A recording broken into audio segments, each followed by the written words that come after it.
chapter 8.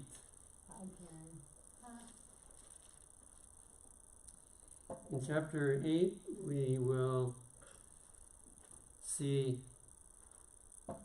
the same period of history, except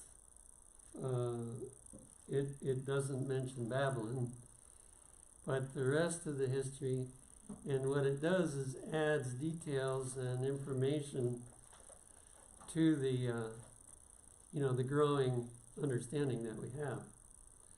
And Daniel 2 is just very brief, and then 7 expands it more, and 8 expands it even more.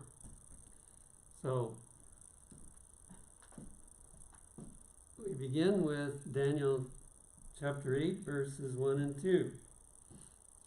In the 3rd year of the reign of King Belshazzar, a vision appeared unto me, even unto me, Daniel, after that which appeared unto me at the first.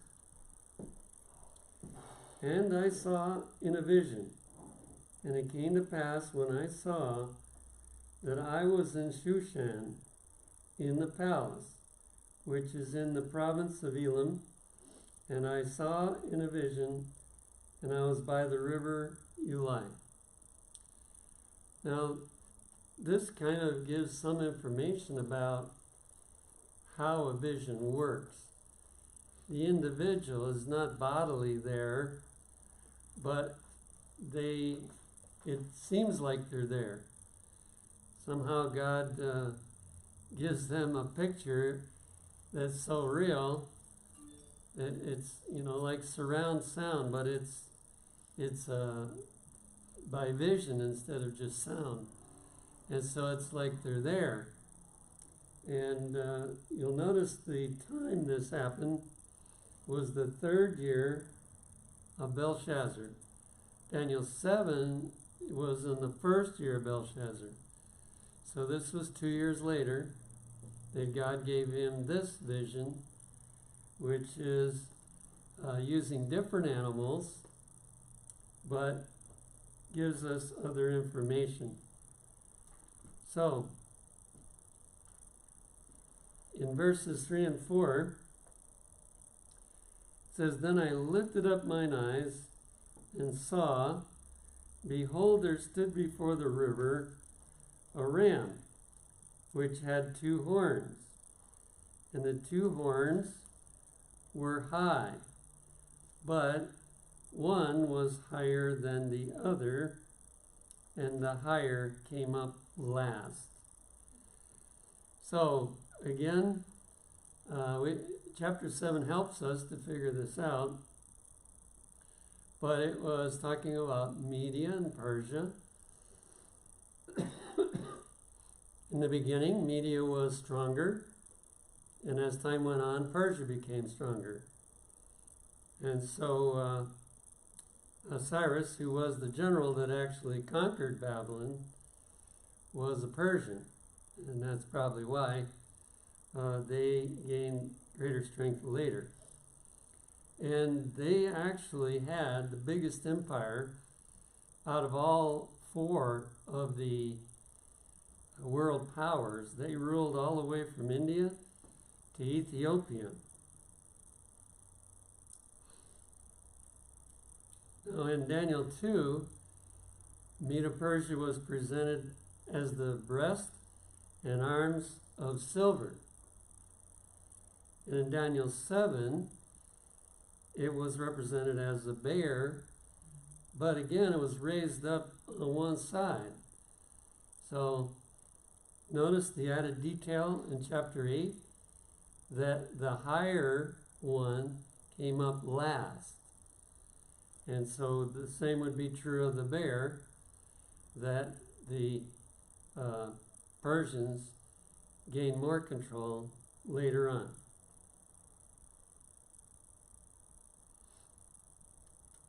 Now verses 5 to 7.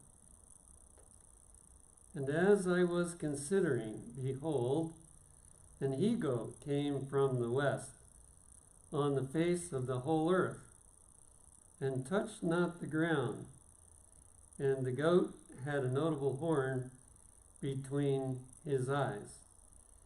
And he came to the ram that had 2 horns, which I had seen standing before the river, and ran into him in the fury of his power.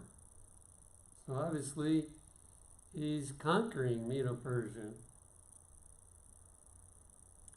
And I saw him come close unto the ram, and he was moved with choler against him, and smote the ram, and brake his 2 horns, and there was no power in the ram to stand before him. But he cast him down to the ground, and stamped upon him, and there was none that could deliver the ram out of his hand. Now, there's 2 distinctive marks here that give us some information, and later the chapter will explain those. But we already can know from chapter 7 where, well, we'll go back to Daniel 2. In Daniel 2, it was shown as the belly and thighs of brass. And then in Daniel 7, it was a leopard with 4 wings.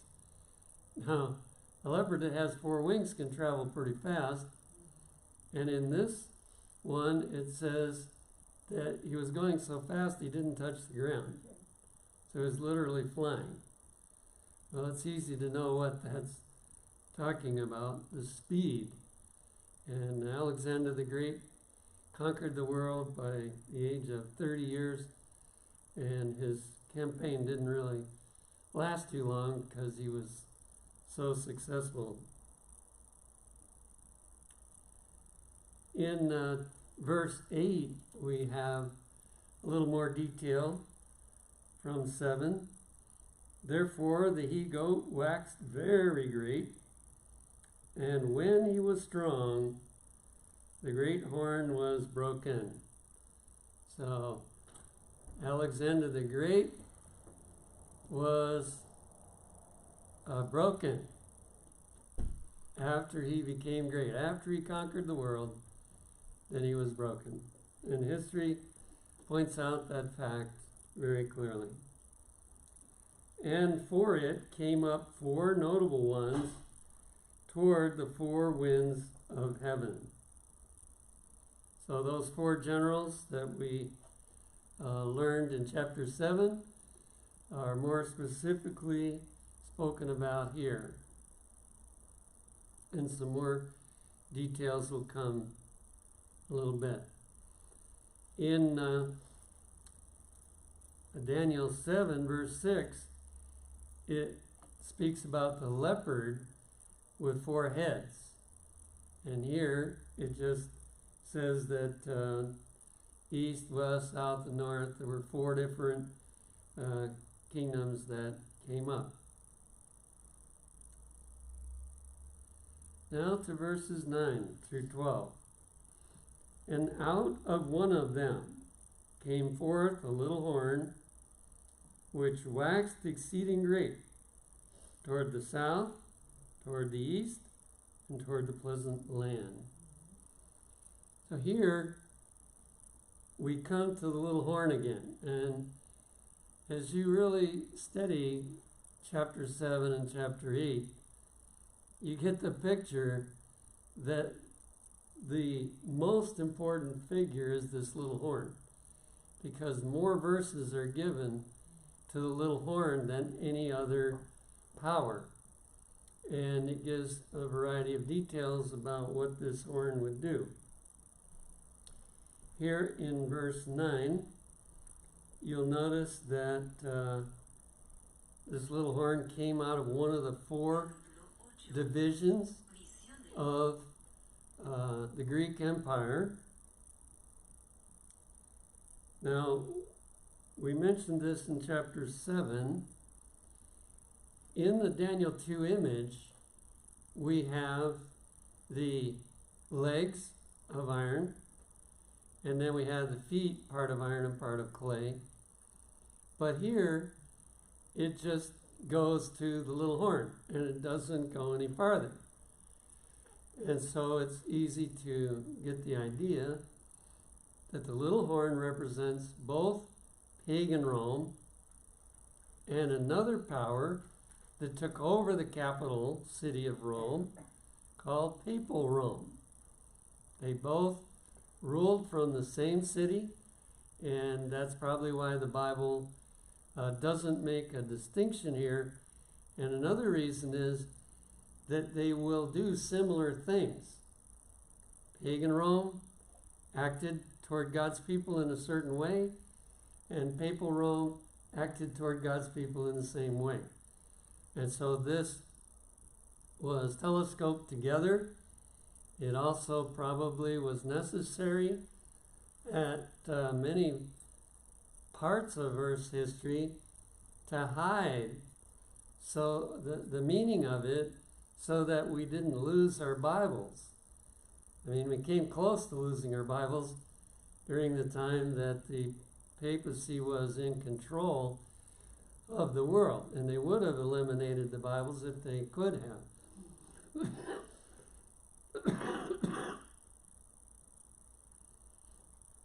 Okay, verse 10. Now, the pleasant land here, there's some details that different interpreters think different things. And I studied it for quite a bit, but I didn't get it totally worked out in my own mind. So some of the finer details are less important anyway, and so on. But probably this pleasant land is talking about the Jewish land. That was kind of right in the middle, and to a Jew it would be the most wonderful place. And even in God's eyes, you know, Jerusalem, even though a lot of their history was disobedient, but it still was a special place. And in Revelation we find out that the New Jerusalem is going to rest in the exact same place. So this would certainly be a special place. Verse 10, and it waxed great, even to the host of heaven. And it cast down some of the host and of the stars to the ground, and stamped upon them. Now the word host is one of the ones that brings confusion, but the basic meaning of the word host is like an army. So it's very likely it's the army of God that is going to be attacked. And it says that it would cast down some of the host and of the stars. Now in the Bible, in some places, a star, like in Revelation, talks about the 7 stars, and that's the leaders of the 7 churches. So the stars are leaders. These are prominent people, and that's the basic meaning of that word right here. So not only would many of the members be hurt, but some of the leaders would be hurt as well. Yea, he magnified himself even to the prince of the host. Now it's interesting that, pagan Rome would elevate itself to the, you might say, the stature of Jesus by killing Jesus on the cross. And the papacy would more directly claim to be equal with Jesus, equal with God. And so that's evidence that why this would be mingled. You know, the 2 powers would be mingled. And by him the daily sacrifice was taken away. Now here is one of the areas that gets people confused, because in some Bibles, in my Bible anyway, and many Bibles, if the translators have added a word to try to make it plain, it's in italics. And so the word sacrifice is in italics, which makes people think that we're talking about the sanctuary. But it was the destruction of Jerusalem that stopped the sacrifices. At least I'm guessing. I haven't really researched that fully. But when Jesus died, the curtain was ripped from the top to the bottom. So they obviously could have known the sacrifices are no longer needed. But my guess is they kept on going until the temple got destroyed, and then, no more sacrifices there in Jerusalem. So it doesn't really fit. The word sacrifice doesn't fit there, and it can give the wrong idea. So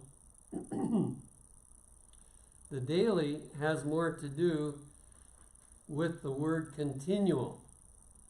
In the sanctuary, they had a continual service every morning and every evening. And the lamps had to be burning continually, all the time. So it has to be something that is disturbed, that is going on continually. So it was stopped from being able to go on continually. And the place of his sanctuary was cast down. Now, tentatively, what I'm thinking is different from what both views I read, because Jesus considers our heart his sanctuary. And if that is also a sanctuary, and we're talking about persecution here, both by pagan Rome and papal Rome, to me it makes sense that it's talking about the people that were hurt through this persecution. And an host was given him against the daily, again we leave out the word sacrifice, by reason of transgression. So what was it that damaged the daily? It was transgression, and it cast down the truth to the ground, and it practiced and prospered. So here we have a rundown on what this little horn would do, and it comes back to it later on in the chapter. Now, why would I say that the Pope exalts himself to the stature of Jesus? Well, there's many quotes, but I just read one from Catholic literature called The Dignity and Duties of the Priest. The priest holds the place of the Savior himself when, by saying, ego te absolvo, I the absolve, he absolves from sin. So when a Catholic goes to their priest and confesses their sins to the priest, and the priest says, you are forgiven, it is because he claims the power of God, the power of Jesus. And it explains why. To pardon a single sin requires all the omnipotence of God. Well, that is true. In other words, only God can forgive sin. But the part that's not true is that a man is claiming to have the power of God. When they thought that Jesus was doing that, he was accused of blasphemy. And so, it's just not possible. But Jesus could forgive sin, and therefore he wasn't blaspheming.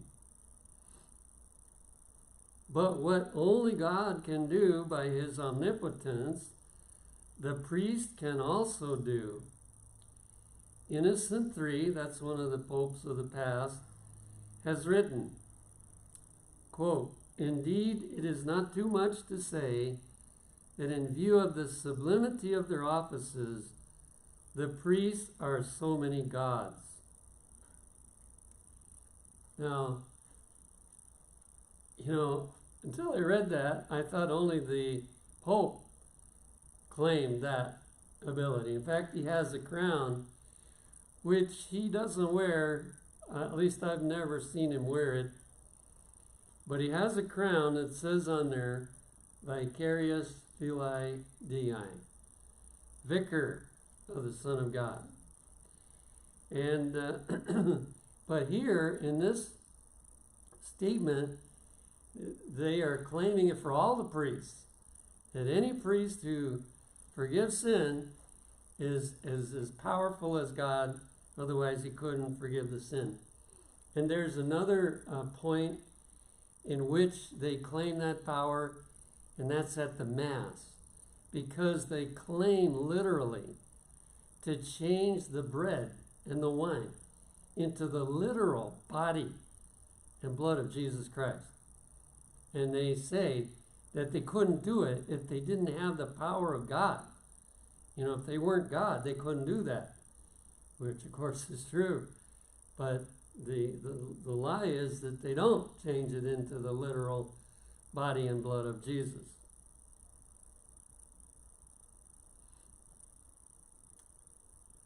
So, just to review, what would the little horn do? Well, in verse 9 it says it would become exceeding great. Not just great, but exceeding great. In verse 10 it says it would cast down some of God's army. In other words, kill them. And he would also destroy some of the stars like Huss and Jerome and some of those others. Luther managed to escape, but many of them didn't. Also, it says that this little horn would cast down the truth. Well, these things are true of both pagan Rome and papal Rome, with the exception that exceeding great applies specifically to the papacy.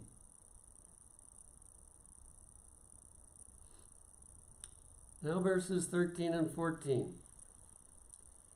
"Then I heard one saint speaking, and another saint said unto that certain saint which spake, How long shall be the vision concerning the daily," again we leave off sacrifice, "and the transgression of desolation, to give both the sanctuary and the host to be trodden underfoot?" Now it's easy for me to think that that's talking about persecution of God's people if we take the word sacrifice out of there, and we understand the sanctuary is the heart where God dwells. Then it's easy to look at it that way. Well, you can imagine that Daniel is really concerned because he knows something about Bible prophecy. And he's told this, the answer. "And he said unto me, Unto 2,300 days, then shall the sanctuary be cleansed." Well, again, that fits in with the heart being cleansed as well, because not just the sanctuary in heaven that's going to be cleansed, but the heart has to be cleansed as well. So, as we look at this measurement, and we'll see it again in chapter 9, but God has given a clear measuring stick for Bible prophecy. Whenever it talks about days, the Bible gives a clear explanation. And there's two places. First, in Numbers 14:34, "After the number of the days in which ye search the land, even 40 days, each day for a year shall ye bear your iniquities, even 40 years.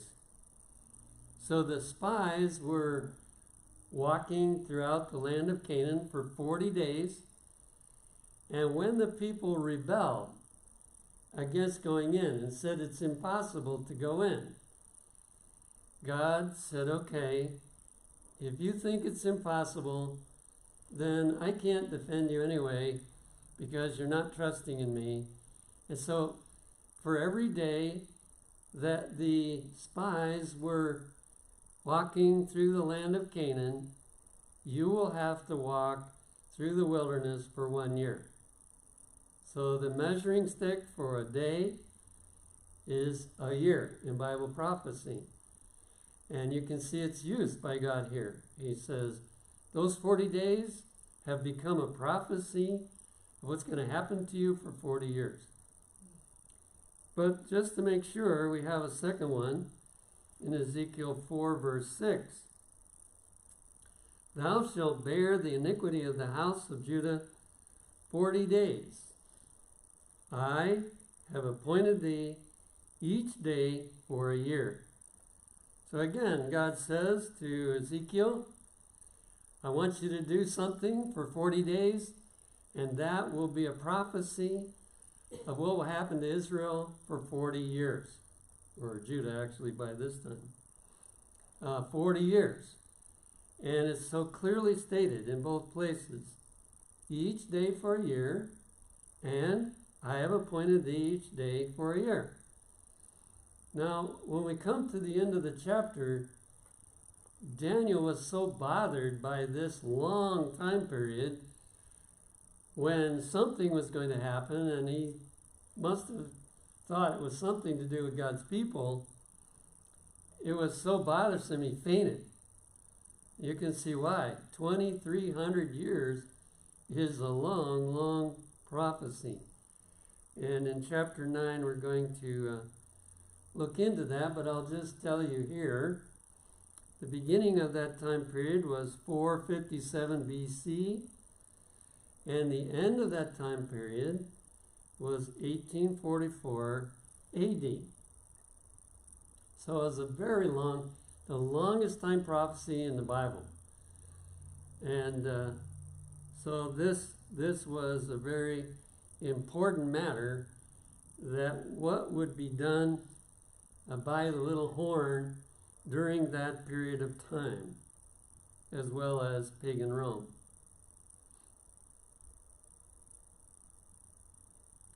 Pagan Rome finished in 476, so it was mostly the little horn. Now verse 15 and through 17.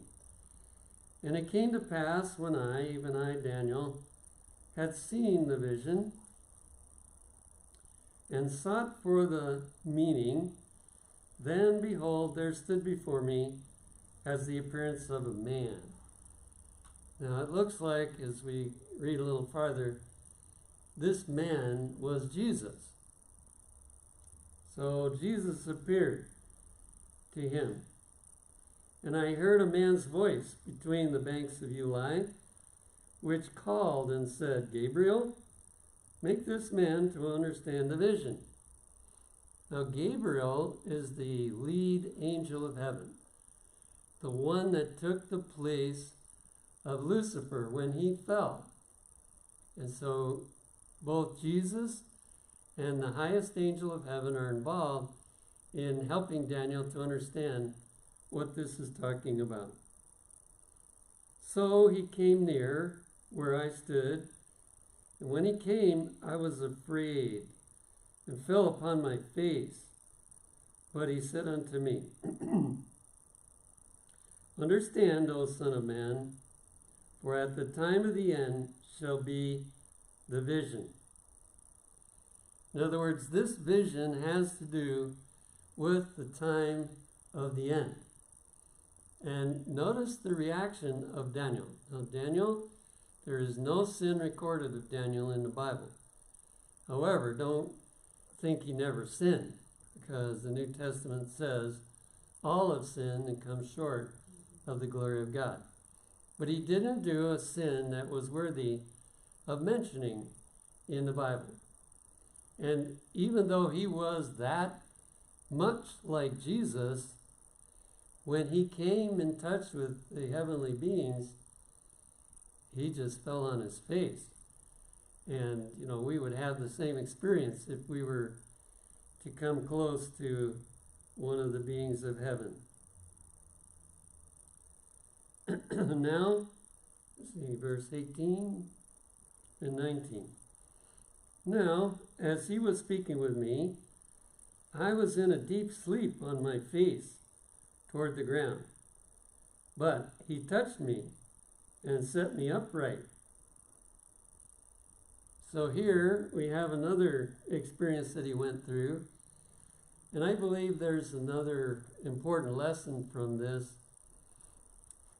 It's through Jesus that we can stand upright. We are so sinful that, we wouldn't be able to stand before God at all. But he is able to help us through the, righteousness of Jesus so that we can stand before God. And this is an example of that fact.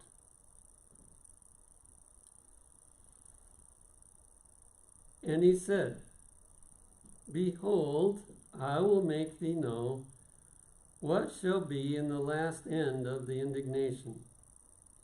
For at the time appointed, the end shall be. So the focal point of those two verses is the time of the end. And he talks about this time, it'll be the last end of the indignation. And he talks about a time appointed when the end shall be. Now Isaiah has an interesting verse on the word indignation. Isaiah 26, 20 and 21. Come, my people, enter thou into thy chambers, and shut thy doors about thee. Hide thyself, as it were, for a little moment, until the indignation be overpast. For behold, the Lord cometh out of his place to punish the inhabitants of the earth for their iniquity. The earth also shall disclose her blood, and shall no more cover her slain. This word indignation indicates God's dealing with the little horn power. And he deals with the little horn power twice. Because in the book of Revelation, it describes in chapter 13 two periods of power. It's the only world power that ever comes back after it's destroyed. Babylon never came back. Medo-Persia never came back. Greece never came back. Rome never came back. But this papacy, this little horn, has two periods, and so God had to deal with it two times. And no doubt this indignation that it's talking about is including both times.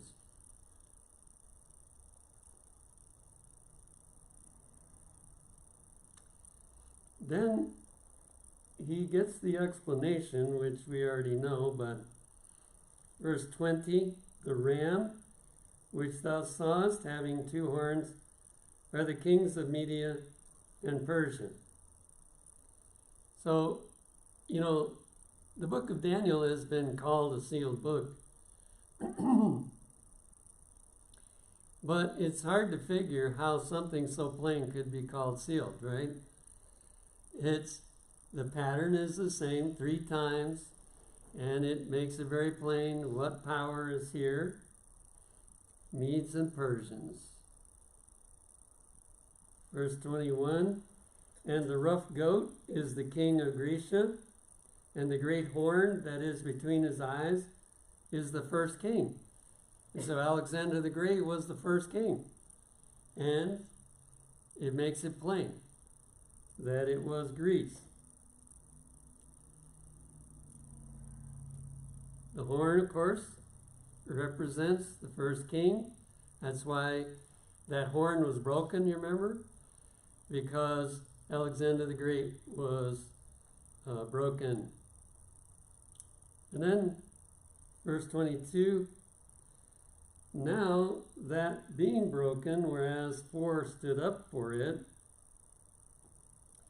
4 kingdoms shall stand up out of the nation, but not in his power. Very interesting detail.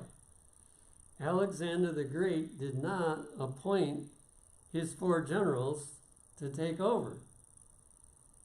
And the Bible clearly says he wouldn't do it. They would rise to power, but not by him. He was broken, and after he was broken, then those 4 came up.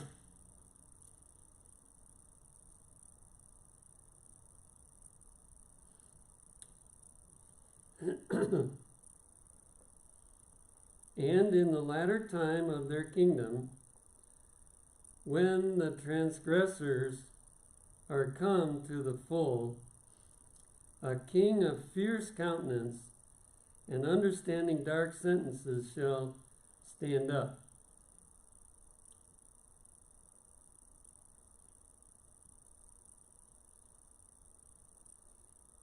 Now, this is an interesting couple of phrases. Understanding dark sentences.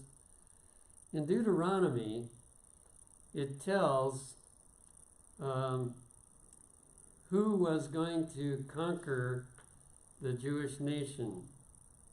In Deuteronomy 28, 49, and 50, it says, a nation whose tongue thou shalt not understand. And it also called it a nation of fierce countenance. And the reason why it gives this here, where it says understanding dark sentences, it's like saying they have a language that you don't understand. Now the Jews could understand Babylonian language, they could understand the Medes and Persians language, and Greece, but they couldn't understand the Roman language. That was Latin. And also, it calls it a nation of fierce countenance because they were very vigorous in their conquering.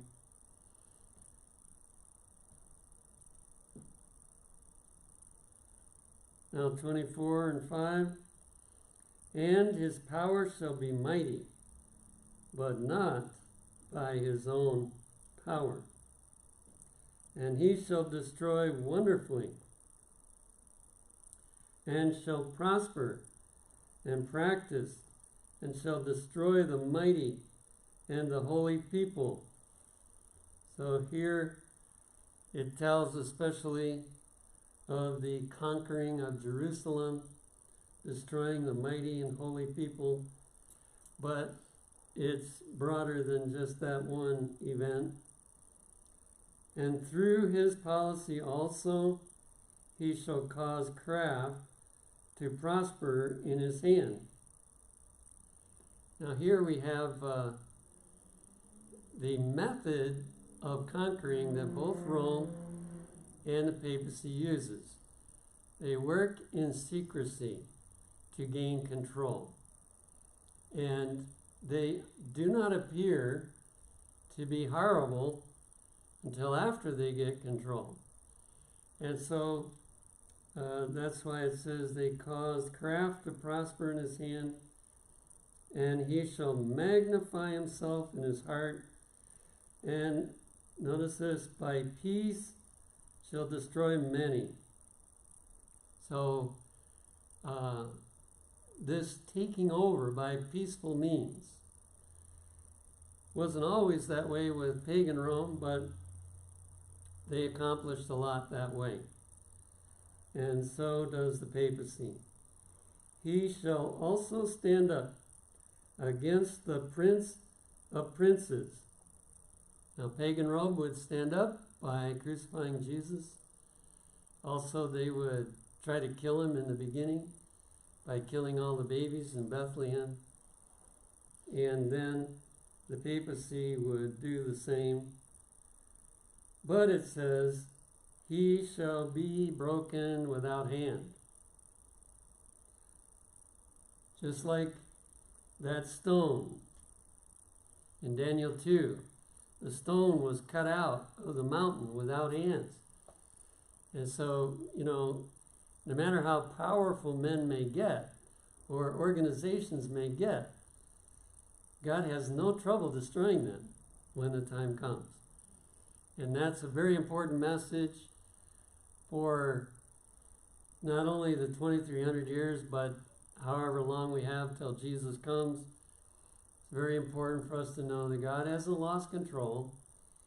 And when it's his time, he can accomplish the indignation that he's going to give for the horrible deeds that have been done to God's people.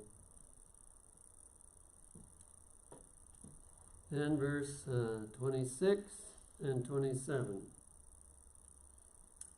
And the vision of the evening and the morning, which was told, is truth. When he says evening and morning, he's talking about days, right? In Genesis, that's the way it refers to a day. The evening and the morning was the first day. The evening and the morning was the second day. And so the 2,300 days is 23 evenings and mornings. Wherefore shut thou up the vision, for it shall be for many days. It's kind of like saying, Daniel, that's all I'm going to explain to you right now. It's a long prophecy, and it'll be for many days, but it's not explained fully right now. Well, as a result of that, verse 27, and I, Daniel, fainted and was sick certain days. So he was so troubled about it, he actually got sick over it. Afterward I rose up and did the king's business. And I was astonished at the vision, but none understood it. In other words, there was nobody to explain it to me. And when we study next week, we'll find in chapter 9, he was pleading with God, please help me to understand this vision.